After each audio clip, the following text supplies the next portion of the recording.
రాయలసీమలో ఏవైనా పరిశ్రమలు వచ్చినప్పుడు శ్రీ సిటీలో మనకి ఇసుజు కావచ్చు, క్యాడ్బరీ కావచ్చు, కోల్గేట్ కావచ్చు, హీరో కావచ్చు, ఏవి వచ్చినప్పుడు కూడా మనకి కోస్తాంధ్ర ప్రజలు కానీ, ఉత్తరాంధ్ర ప్రజలు కానీ అయ్యో ఉద్యోగాలన్నీ అక్కడే వస్తున్నాయి, కంపెనీలన్నీ అక్కడే వస్తున్నాయని ఎప్పుడూ అనుకోలేదు. మన రాష్ట్రమే కదా, మన ప్రజలే కదా అని అనుకున్నారు.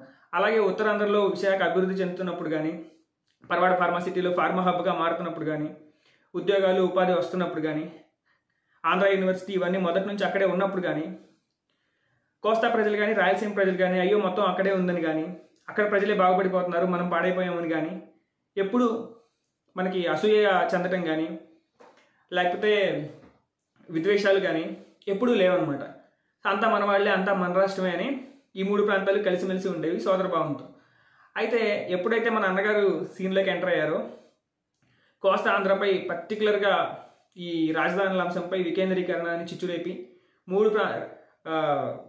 ఈ రాజధాని అక్కడెందుకు ఉండకూడదు, ఇక్కడెందుకు ఉండకూడదు, మొత్తం కోస్తా వాళ్ళే అభివృద్ధి చెందాలా అని చెప్పి ఉత్తరాంధ్రలో, రాయలసీమలో కృత్రిమ ఉద్యమాలు లేపి ఒక 2 సంవత్సరాల పాటు దాదాపు అప్పుడు చూస్తే అసలు ఎంత బాధ అనిపించేదంటే, అరే ఉన్నదే చిన్న రాష్ట్రం, మొత్తం కలిపిన 175 సీట్లు, రాయలసీమలో నుండి 50 ఉంటాయి, మిగతా 120 సీట్లు యువతలు ఉంటాయి మీ సీట్ల లెక్క చూసుకున్నా.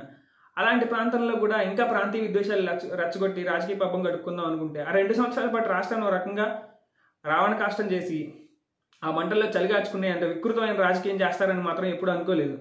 సో ఈ స్థాయికి రాజకీయాలను దిగజార్చిన తర్వాత, రాష్ట్ర ప్రజల మధ్య కూడా వైషమ్యాలు పెట్టి మరీ లబ్ధి పొందాలని ఆలోచించిన తర్వాత వీళ్ళని చరిత్ర అయితే క్షమిస్తుందని అనుకోలేము.